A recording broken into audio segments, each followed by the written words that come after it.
Your event is starting. Yeah, it's so bizarre. Okay. Hey, well, that looks like it's live, I think. All right. I'm still seeing please stand by. I know So. there's like a 30-second delay, in which case people will see all this strange stuff at the beginning here of us going like, is it live? I don't know if it's live. You have to cut us some slack. It's the pilot episode here, and pilots often crash on their first try, so yeah. All right, so let's see. 30 seconds of streaming.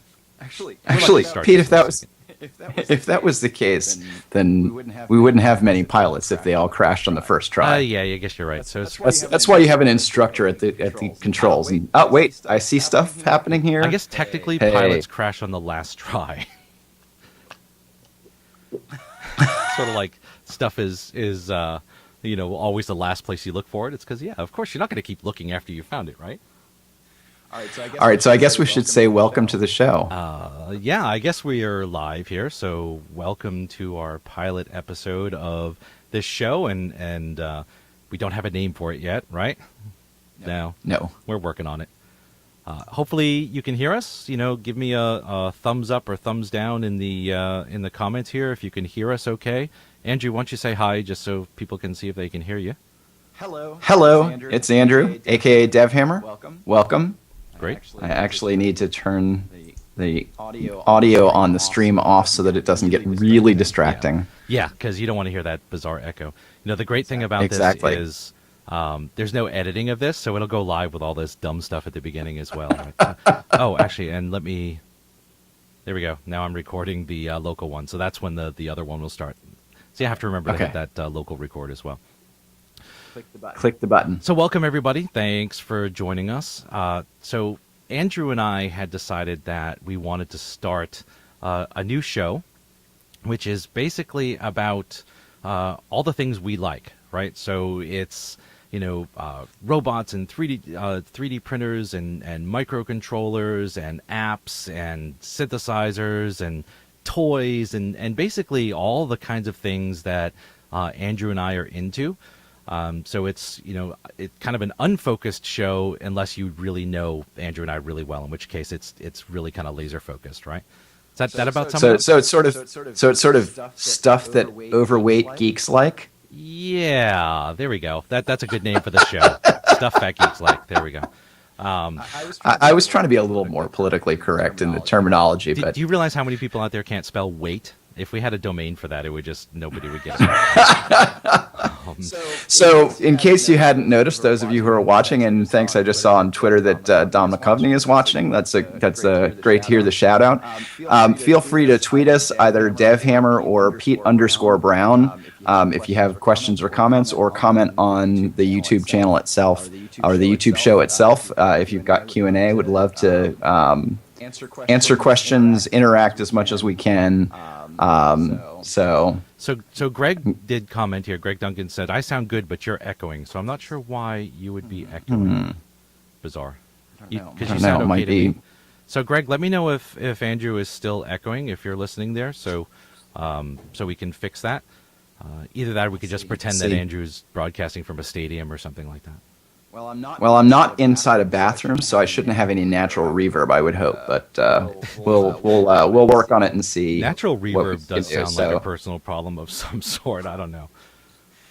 So Greg and Tom, please keep us posted if it still seems like I'm getting an echo. I see Alvin's also watching, as is Don. If either of you guys can let us know if you hear me echoing, that would be great too.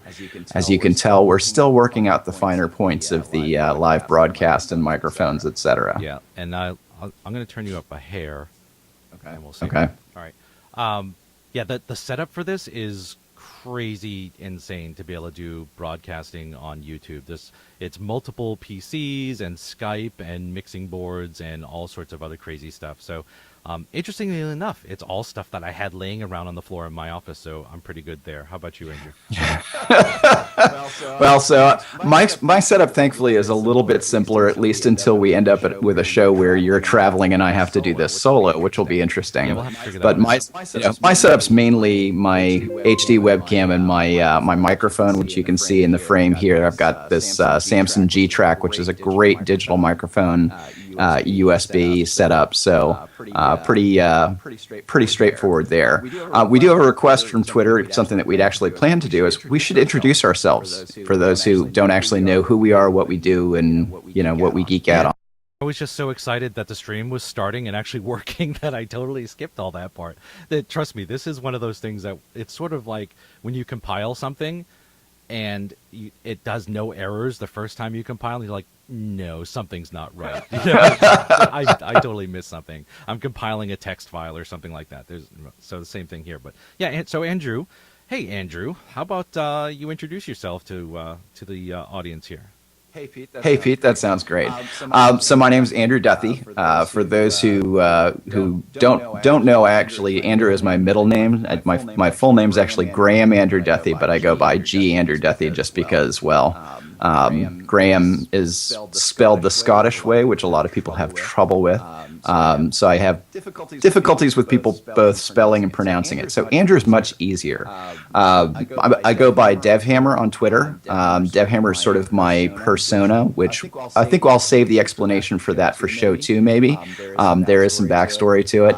I blog at devhammer.net, so you can see there's sort of a theme here. And I geek out on, software, hardware, all kinds of, weirdness. I love, gaming. I'm probably one of those strange people who's had just about every generation of Windows mobile phone that there was. And yes, I started on that habit before I joined Microsoft. So did you have one of the ones with the big, it had like a big black antenna like sticking out of the top? It was like compact. No. I think that was one of my Treos had that, and in fact, that very device, I ended up having the screen broken because I had it clipped to my belt, and I think we were at the zoo with some family friends, and somebody turned and caught the backpack on the antenna, knocked it off my belt, and it hit the concrete floor. But it still worked. Screen broke, but it still functioned. So I have some bad habits there. And as I alluded to there, I work for Microsoft. I'm a technical evangelist. I've been doing that for a little over 9 years now. Basically, what I do is similar to what I did before I joined Microsoft. I go out and I talk at user groups. I support the developer community locally. And when I was offered the job, or when somebody asked me if I'd be interested in interviewing for the job, my answer was, okay, so basically what you're saying is you want to pay me to do what I'm doing in the community for free right now. Okay, twist my arm. Right. Really? Seriously? There's a job like that? So I like to say I have what I think to be basically the best job at Microsoft. You might argue that a little bit, but I think I have it pretty good overall. So that's the nutshell version, and we'll get into more of the geeky stuff that I love as we go through the show. All right. What about you? Let me just check here. You guys, let us know if you can still hear us, 1, and 2, if that fixes.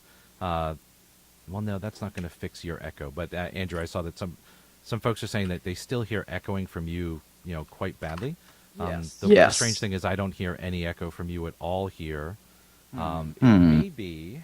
Is it possible that's in the equipment somewhere? It's probably in this streaming stuff somewhere.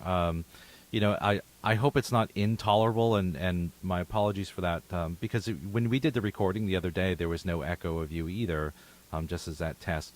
So, Jeff and folks, I changed some audio here to a different setting. Let me check something else here. Oh, wait a minute. Here we go. Oh, I know what it is.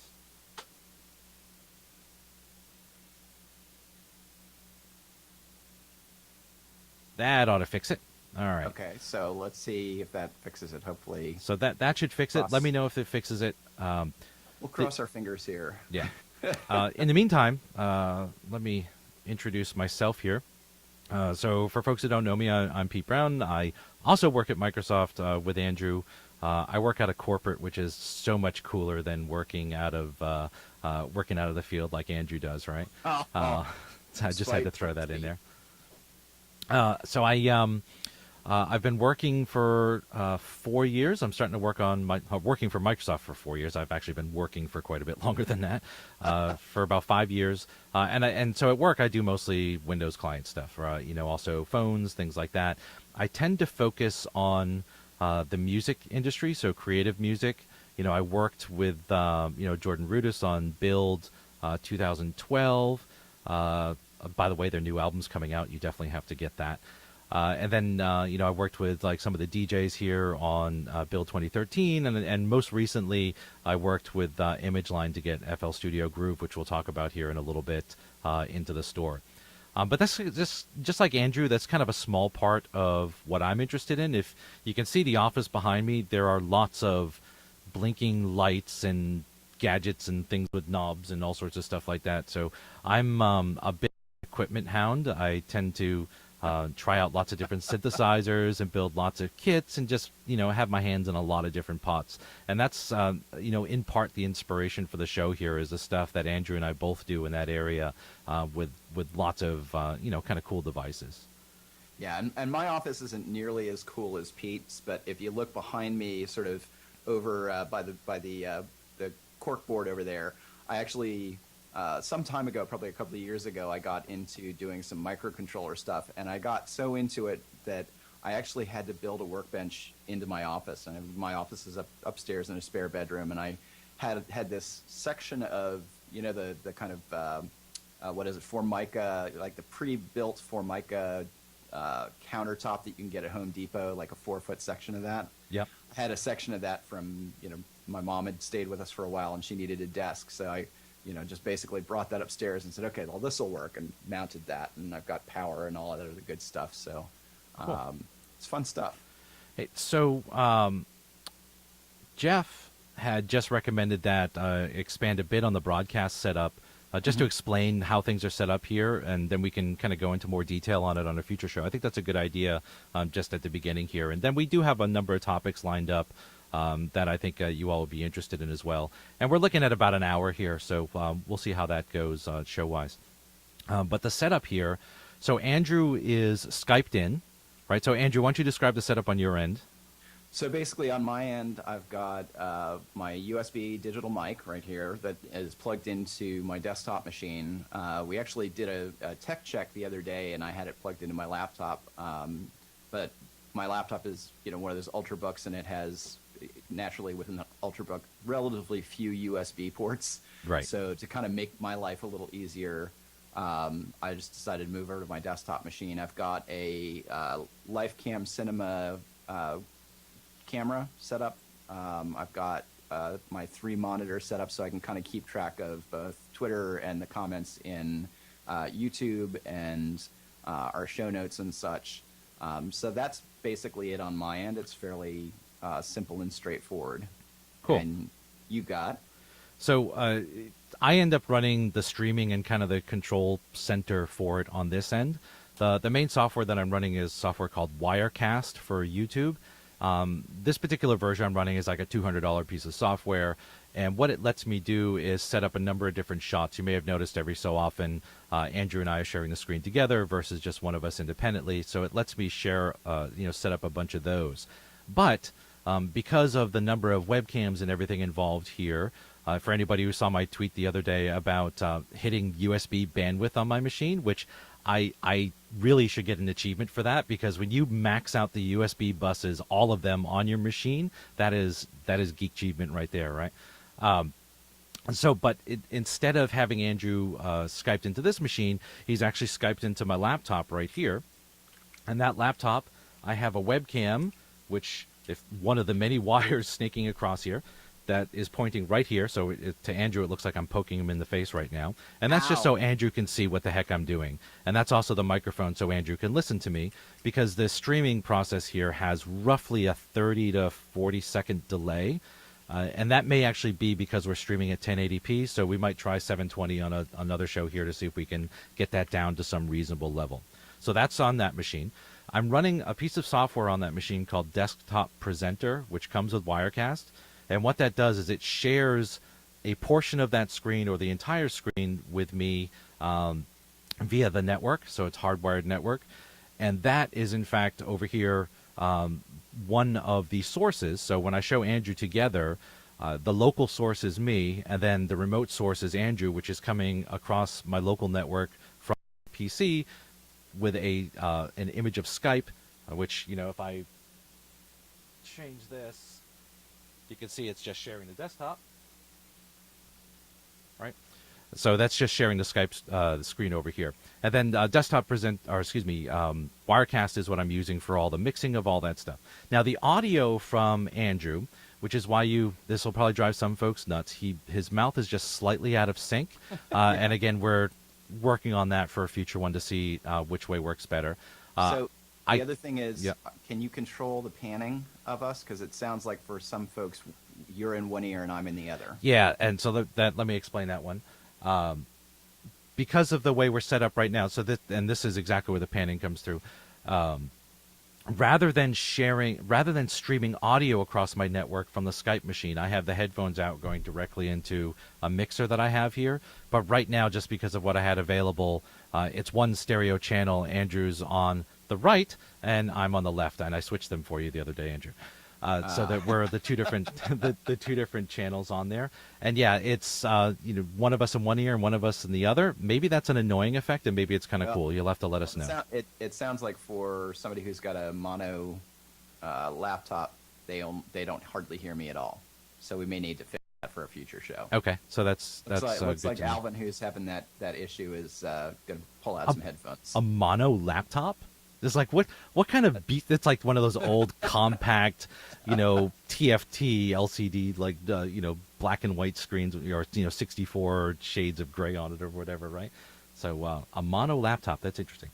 All right. So that's the setup. Technical. Did I miss anything? No, I have a bunch of other stuff going into the mix here, which I'll be able to use here in a little bit. For example, I have my Surface going in, so you'll be able to hear some stuff there. Let's see, if you really want, let's see if I go under my additional audio here, this may come through. I've got my synth, right? So that's all kind of fun there. And then just lots of different shots with different screens shared across the two machines. So great. And then this all streams up to YouTube. And the reason we're streaming on YouTube is because, quite honestly, they have a pretty decent streaming infrastructure. We'll probably post the recorded video, because I'm also recording it locally on some channels that'll have, like Channel 9 or something like that afterwards, just to make sure that our core developers get this. But at the same time, we're also looking to reach other people that may not know about Channel 9, may not be in the kind of communities that we normally deal with. Yeah, and honestly, I mean, the stuff that we're likely to talk about, this is not just, Microsoft stuff. This is the stuff we geek out on. And so you can guess, since both of us work for Microsoft, that there will probably be a preponderance of Microsoft technologies, but we'll definitely be stepping outside of that arena for whatever we find cool and nifty to talk about. And one of the things that both of us are kind of, I don't know if addict would be the right word or just avid followers, but Kickstarter's a big deal for both of us, and so we've already got a few things queued up to talk about in terms of very cool Kickstarter projects that we've either backed or that we've discovered and maybe considering backing, and maybe the audience for the show can twist our arms and convince us to back some more stuff. Our wives might not like that, but I'm turning you up just a little bit, Andrew, here still. That also ends up giving more noise, but this is something that you and I are going to want to sort out a bit more before the next show. Because when you change laptops, the audio levels went way down for what we're doing here. So I'm looking here. Lots of comments on here. One of the questions that Andy asked on Twitter, actually, is how many Woot t-shirts I own. I don't own too many Woot t-shirts. I get these from T-Fury. But if you saw this one, it's a mashup of Donkey Kong and Ghostbusters, right? So let me move the mic here. Oh, there we go. It's very nice. Very nice. So, it's just sort of become my thing, and it's very interesting, because if you make a thing out of wearing T-shirts, then you don't ever have to actually dress up when you go somewhere. Right? Really? No. Yeah, I mean, if you make the T-shirts your thing, nobody pesters you to wear event shirts and ties and shirts with buttons on the front. Who the hell came up with that idea? I'm not going to have shirts with buttons on the front. All that stuff.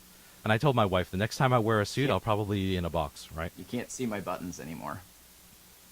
Oh, you. I'm the one wearing the button down. Yeah, but you've always been sort of a button-down kind of guy.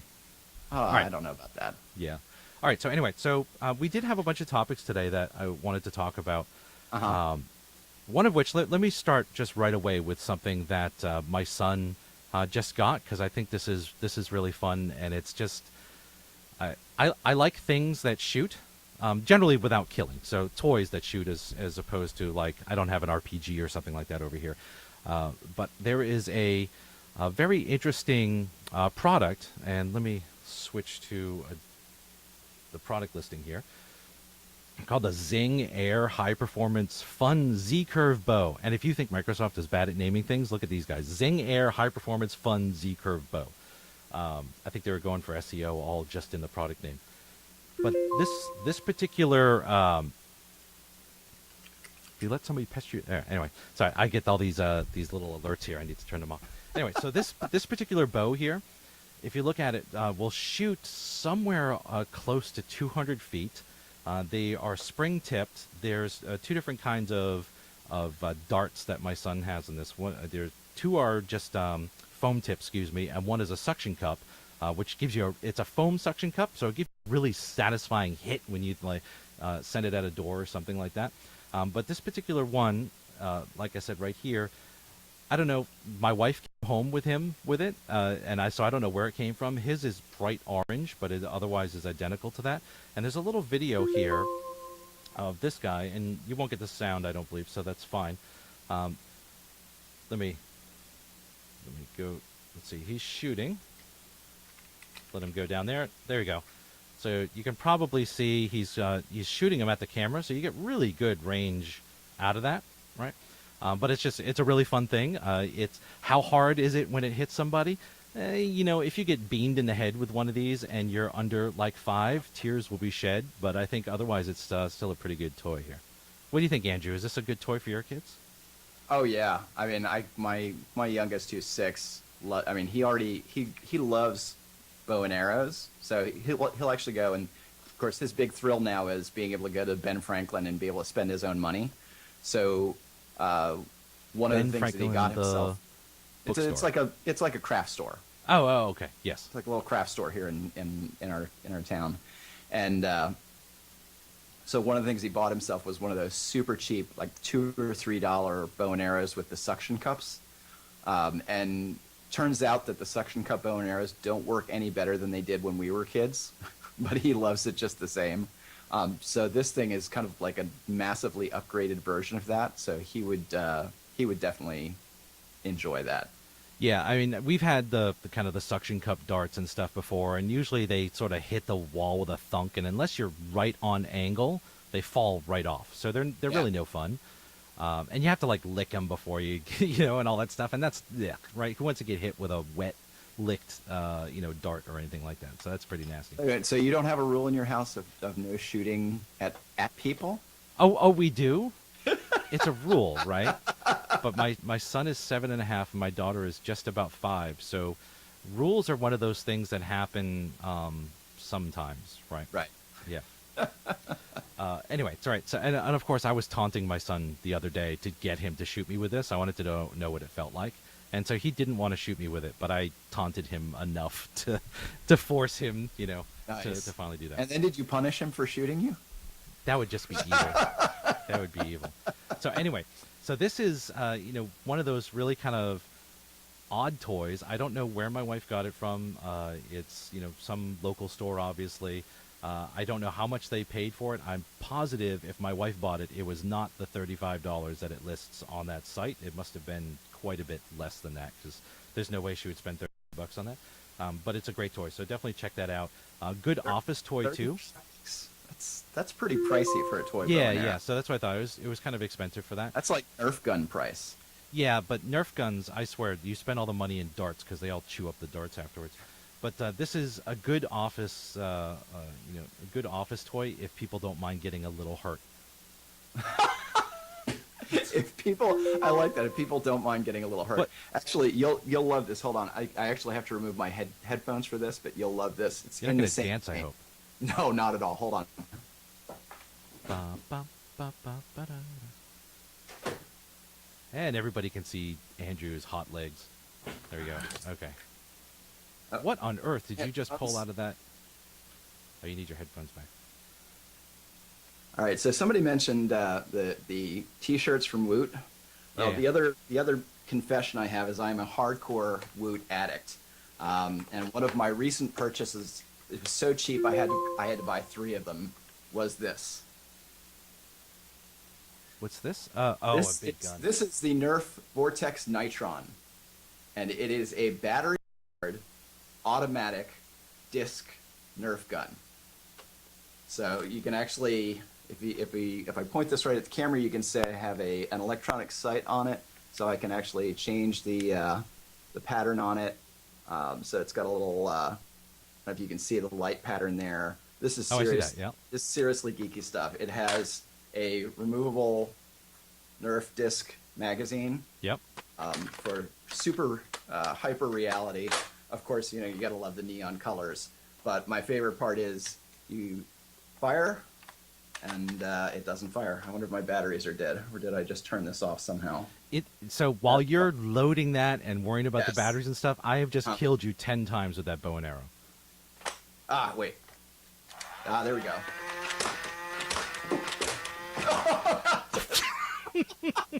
I just blew away my camera.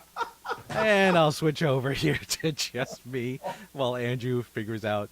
Oh boy, what a view I'm getting from Andrew's camera there. So there we go. Yeah.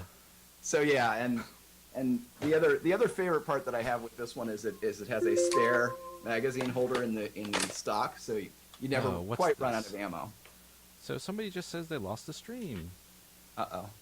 But YouTube still says it's good, so we just need to keep going. Yeah. YouTube says it's good, right? Okay. So not sure. It must be on the YouTube to end user end, which is a bit of a pain in the butt. So the only gripe I have with that Vortex Nitron is that it's fairly slow. It doesn't, it's like not like bow bow bow bow. It's just My son, on the other hand, has a manual one that it's a pump action, and it actually has this drum magazine that has 4 sets of slots, and so you load this thing up. I think it has like 40 discs in a single magazine, and so you can sit there and pump. It's awesome. So if you want a Nerf gun, that's the one to get in my opinion. Cool. Nice grandpa shorts. Thanks, David. Very nice. Yes, yeah. I'm glad you enjoy my choice of casual wear. Yeah, and so you're telling me that only you're on YouTube right now. I understand that. I'm adjusting the shot, so all good there. Keep the feedback coming. We're all good. I switch back and forth. It's called editing, but that's okay. That's okay. So cool toys there. Good ways to get injured in the office. So here's another thing that's, I think, likely to get people injured in some way, shape, or form if they're acting really kind of crazy with it.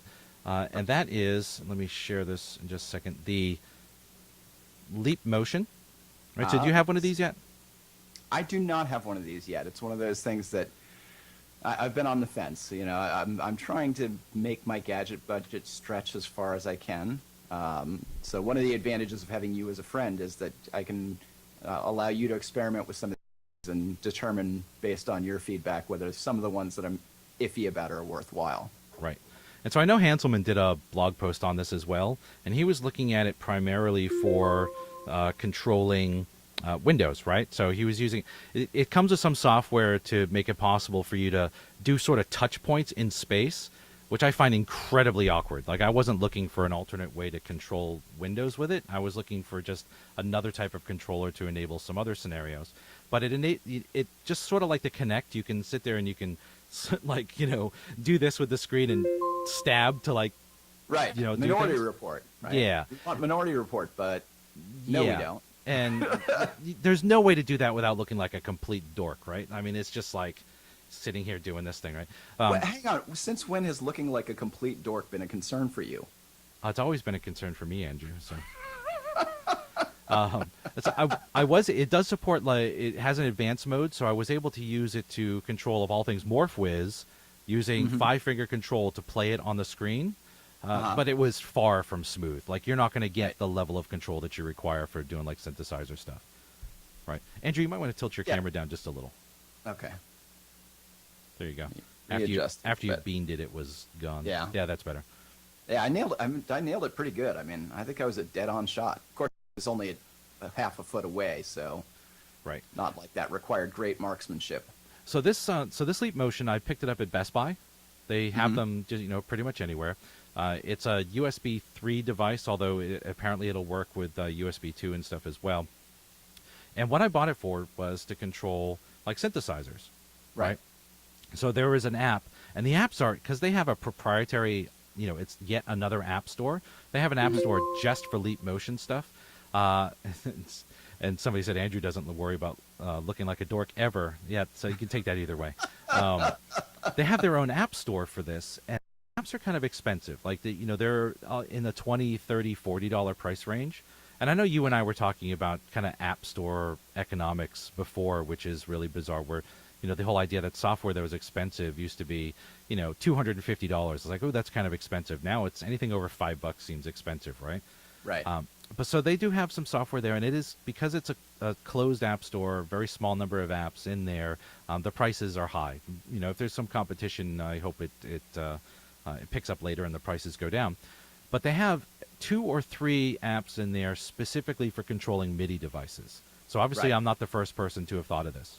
Right. And I thought it was really cool. So I did a recording of using this to, through MIDI and through that app to control filter and resonance on the Moog Sub Phatty that I have over here, where I was able to control the filter cutoff by raising or lowering my hand like this. And I was able to control the resonance by the angle that my hand was. So I was able to, like, here it is fully closed, and here it is fully open. And I have a recording of that on SoundCloud, but let's see. You can hear it really quickly here, and it'll probably be really loud too, so my apologies if it's super loud, but here we go. And I need to turn it on so I can hear it. Rattle your speakers.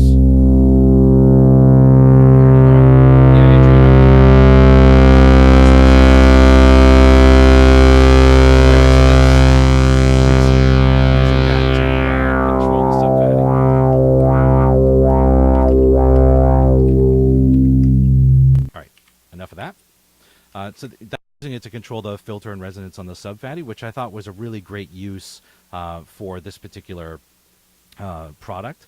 It's something else that, I think we're always looking for alternate means of input. I don't think it's going to replace touch, and it definitely doesn't replace the mouse.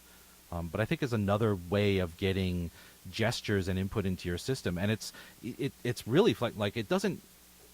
First of all, it'll detect both hands. It detects the and I'm going to, roll is this way. So it detects the roll, and it also detects pitch and yaw. I forget which one is which, but you can do this. Right. So you could do this kind of stuff. Yaw. Yeah. You could, like, beat. Pitch. Yeah.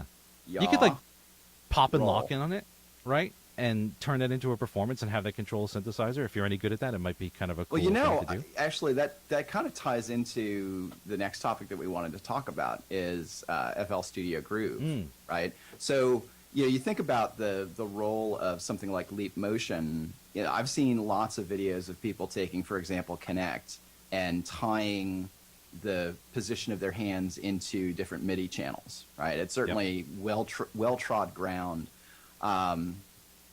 But I think one of the things that the Leap Motion has that I think the devices are in different categories. One is really sort of more the micro movement, whereas one is more macro movement. Tracking skeleton versus tracking fingertips as points in the air. So I can see 2 different potential uses for that. One of the things that would be kind of cool is to control something on the order of FL Studio Groove, right? And that's a new app that was just released this week for the Windows Store.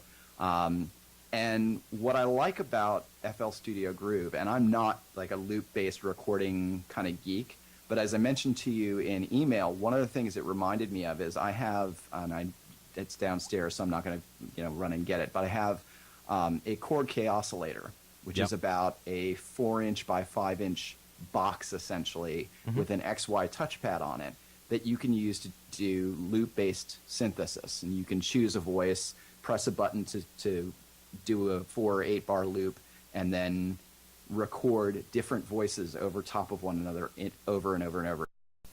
Yeah. And what I love about the K oscillator is that it's so simple, right? It's a very simple concept of, there's not a lot of moving parts. It's really easy to use. And when you think about some of the loop-based synthesis products that are available for Windows Desktop or Mac Desktop, you can get in the weeds really, really quickly with those.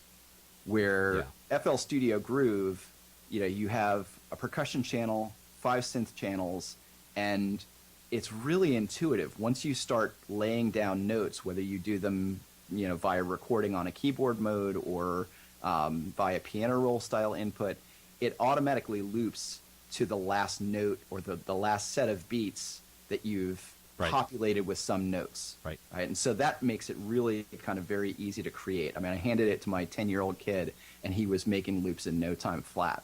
So it feels to me like sort of K oscillator on steroids. Yeah. So you didn't realize I was going to stick this on here, but you sent me a recording the other day of something that you recorded on that. So here, let me play this.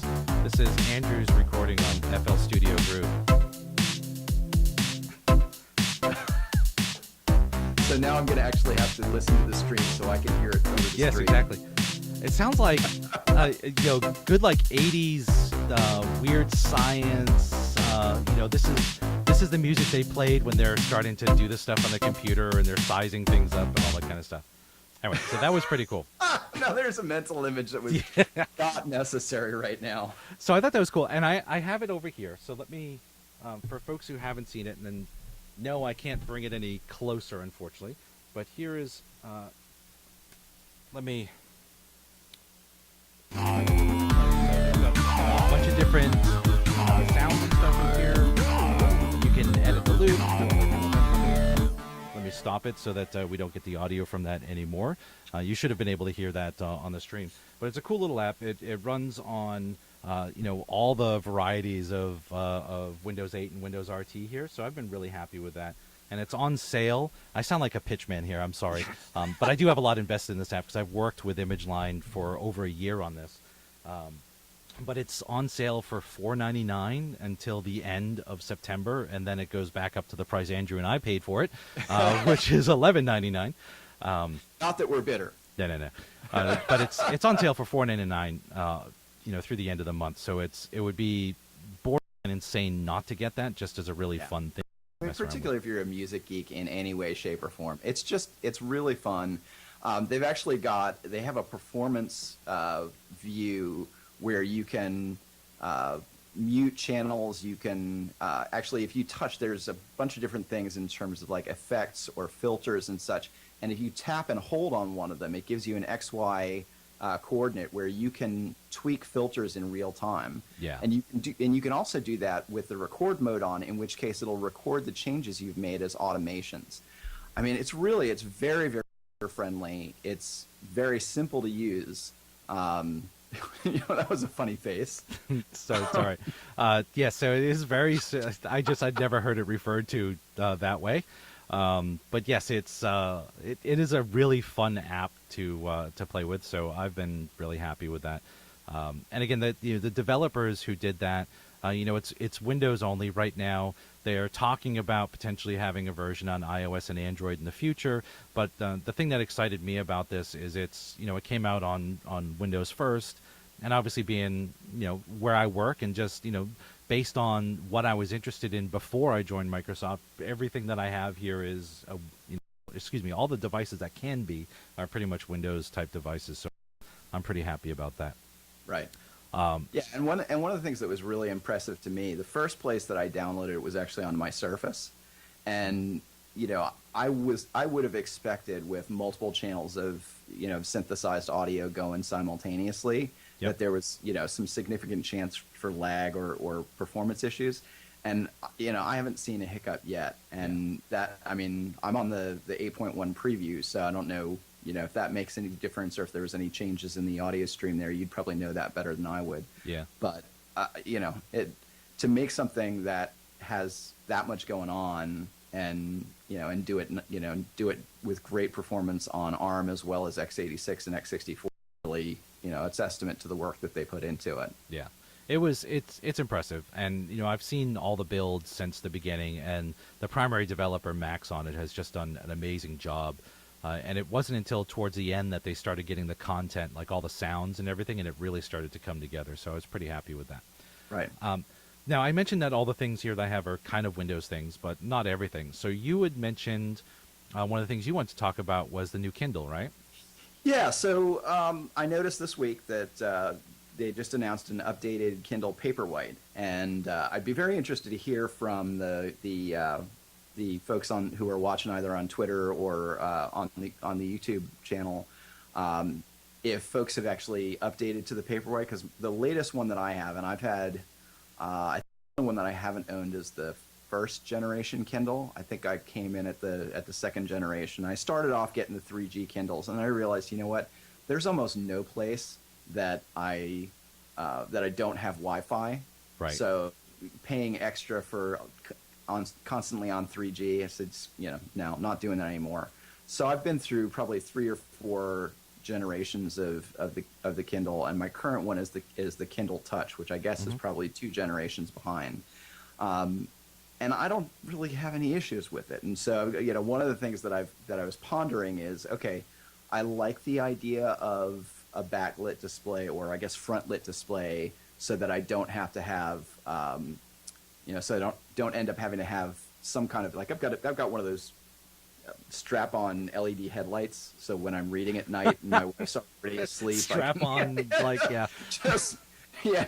Just wait. I'll show you my reading glasses with the built-in LED. You look like a lights miner next going to bed at night. That's exactly. Just the Exactly. There you go. So, That's so the that image seems, for you. That seems just utterly dorky to me. And besides, I don't like having to strap something to my head just so I can read.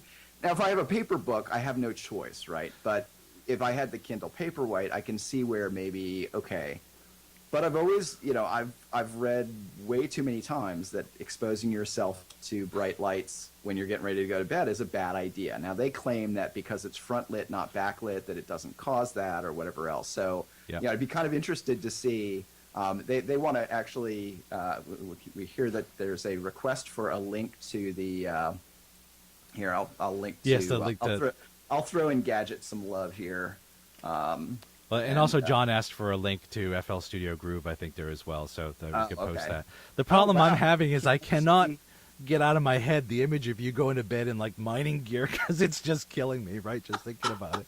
Oh, and, All right, so yeah. next if I didn't know you and your family, I would go somewhere about all of my lighting for bedtime reading, all of my lighting technology. I don't know if you heard what I said, Pete. I have a pair of reading glasses with built-in LED lights.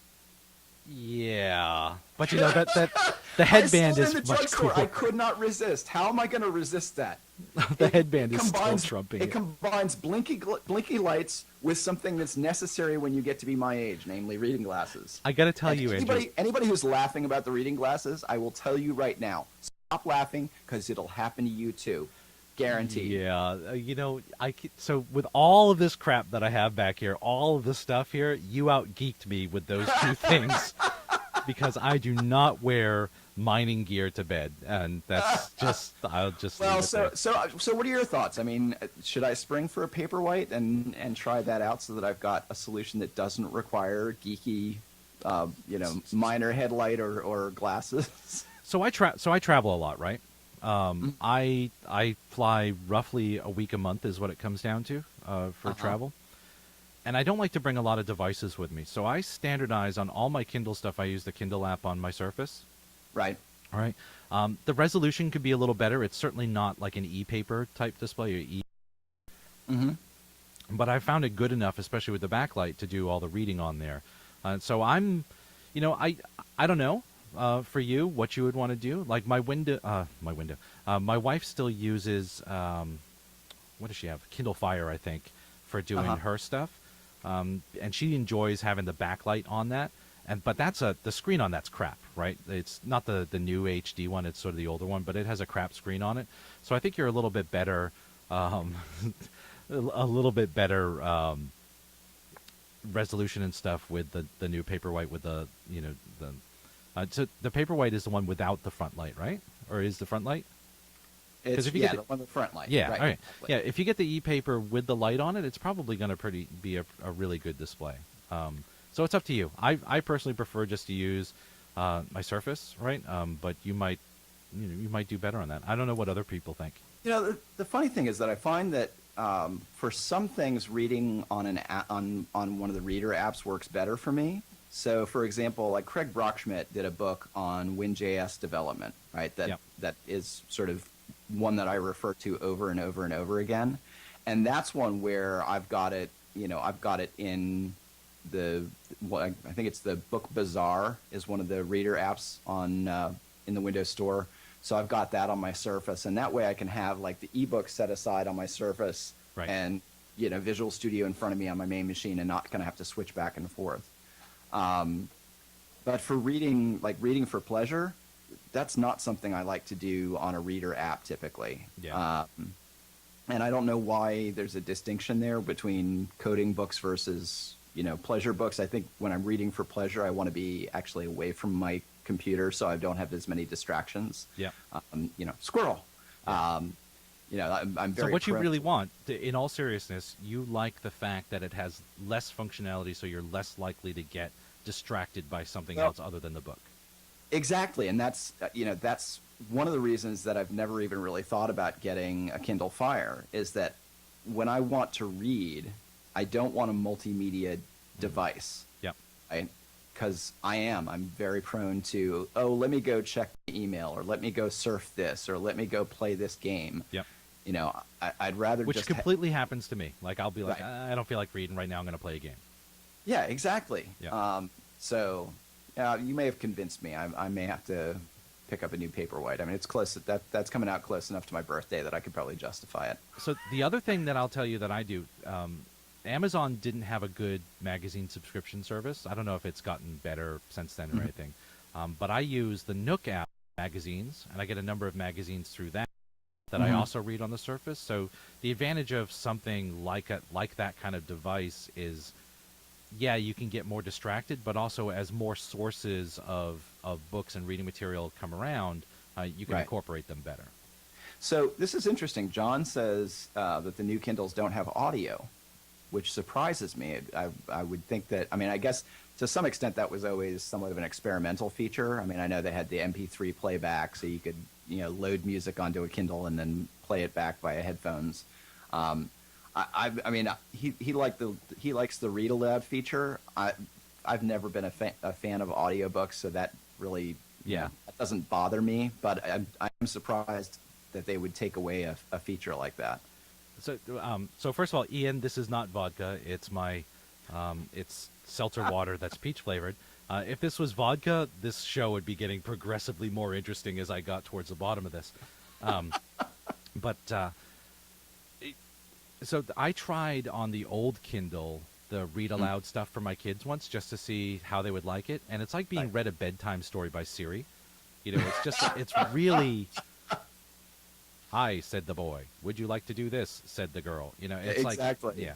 And actually, that sounds like an interesting story I was going to. I don't know. I've seen, but it's back to the mining stuff. The read aloud stuff I know is useful for some people if they want to throw it in their car and listen to it on the way.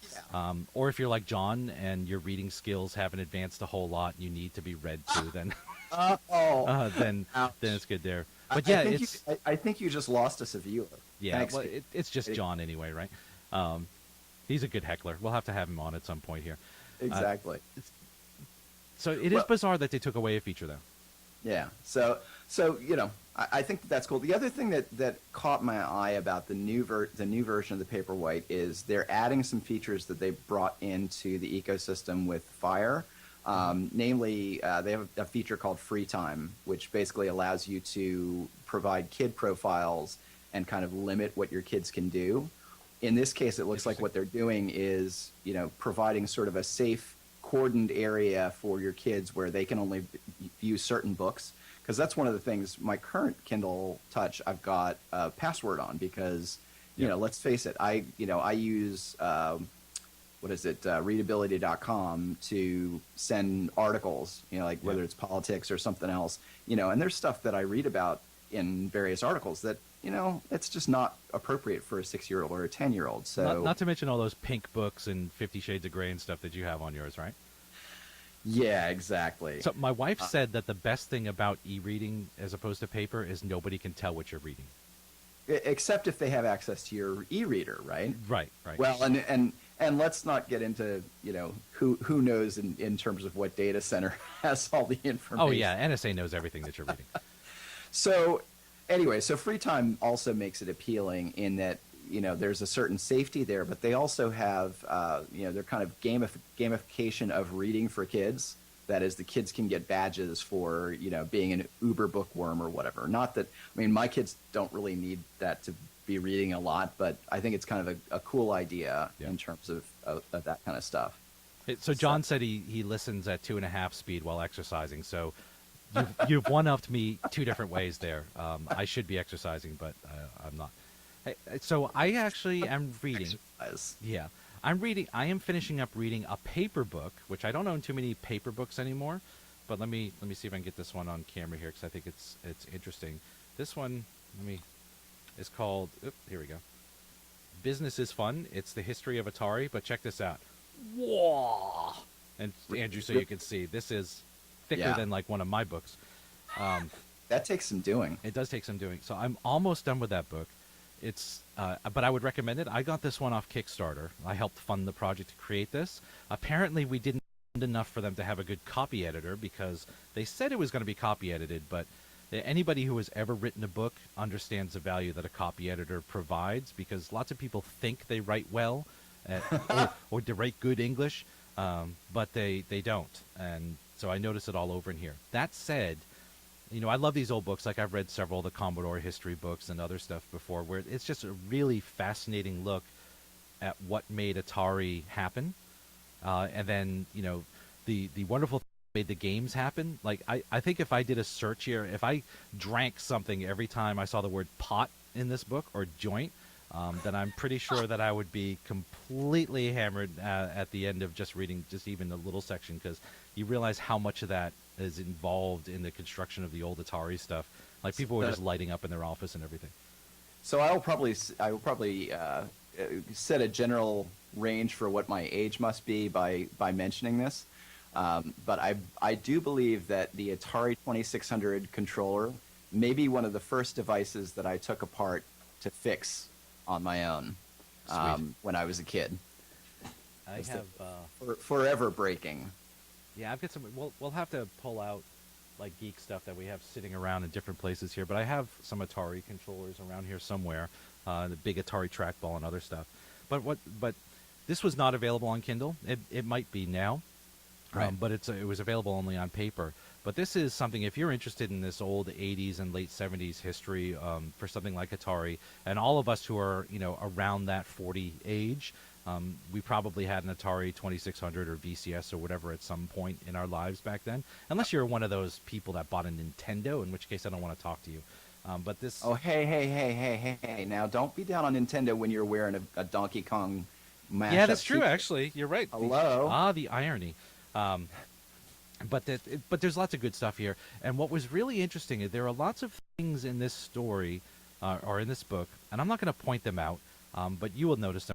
That are relevant to the company that we work at now, like why certain projects failed and why certain projects did well. And you're like, oh, I've seen that same kind of thing happen inside the company. So I thought that was a very interesting and kind of poignant read as well. Right. And I'll just leave it there, folks. Yeah, exactly. So in the same vein of what we're reading, I'm actually in the process of rereading a series that I started more than a decade ago. It's the Wheel of Time series. It's an epic fantasy novel series that I think is now on, well, I think the last book is either 13 or 14.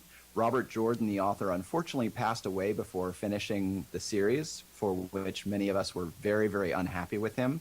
God rest his soul, but he could have at least stuck around long enough to finish it. But he actually had another author that he worked with to finish the series, and so the last book came out, I think, around April, and I figured, okay, I'm just going to read through this one more time, the entire series, and I think I'm on book 8 by now, and there are at least 3 or 4 of the books are over 1,000 pages long, so you can imagine long read. So that's my pleasure reading these days. That's what I use my minor headlight for. Yeah, I tried to get into the Wheel of Time, and stop with the minor headlight because I'm going to get one and wear it for the next time when we do this. Did I mention that it has an automatic SOS signal on it? I could just wear. I've got this thing for soldering, right? I could wear this, right? Here we go. I have one just like that. Yeah. I don't wear it to bed though. Does yours light up? No, this one does not light up. This is. Yeah, you must be a cheap bastard then. Yeah, this one doesn't light up. And yes, as you can tell, I'm cheap. I'm not frivolous with my money. So the thing, I just couldn't get into the Robert Jordan books when I tried, and I am, fantasy and sci-fi are the two genres that I like the most, besides kind of the retro history stuff here.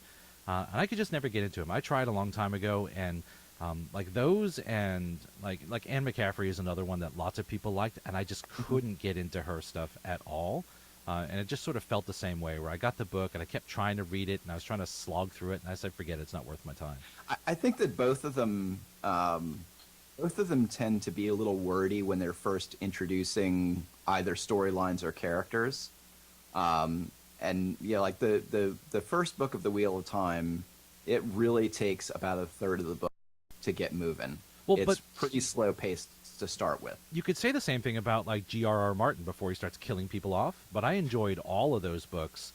But he'll go and talk for 5 pages about what was on the plate at the banquet or something, and in excruciating detail of all these things.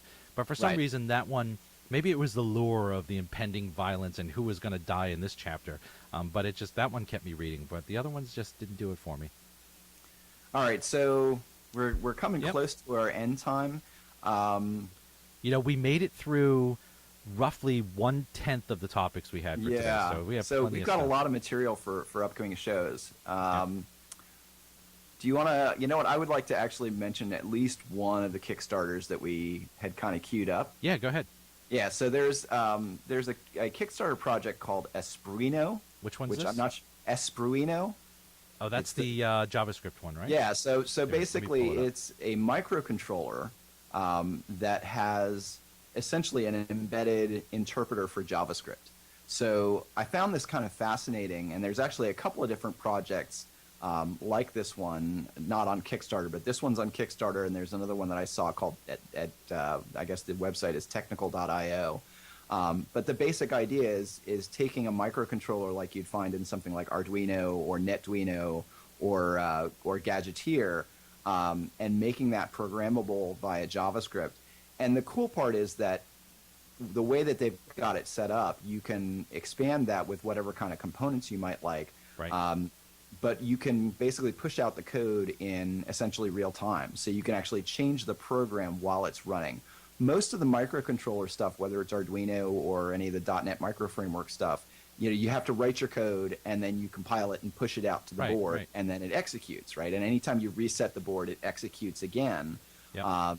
Whereas this one, apparently, you can make the connection and update the code in real time and affect the behavior of whatever, either the behavior of the inputs that you're getting in the sensors or the outputs in terms of, like, they've got a video of driving a little robot with this board and updating that real time. So that's really kind of a cool thing. Yeah, this is one of those things. So, the folks that are into JavaScript and dynamic languages are always talking about the advantages of being able to just update things in real time. And for the most part, usually I'm like, okay, fine, that doesn't really matter to me. But this is one case where it seems like that would be really useful, because deploying to a microcontroller and everything is it's not really slow, but it's also not as fast as just compiling your app on the desktop, right?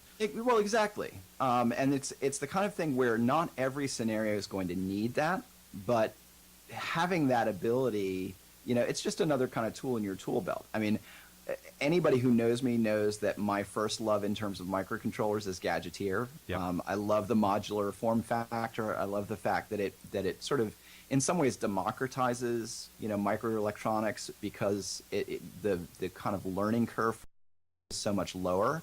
But at the same time, the idea of this very ubiquitous language, JavaScript, that would be really. I think it's a cool idea. One of the things, I mean, as you're looking at the board there, one of the things that I look at it and I kind of go, probably could use some work in terms of ease of use is it's mostly all just pinouts. Yep.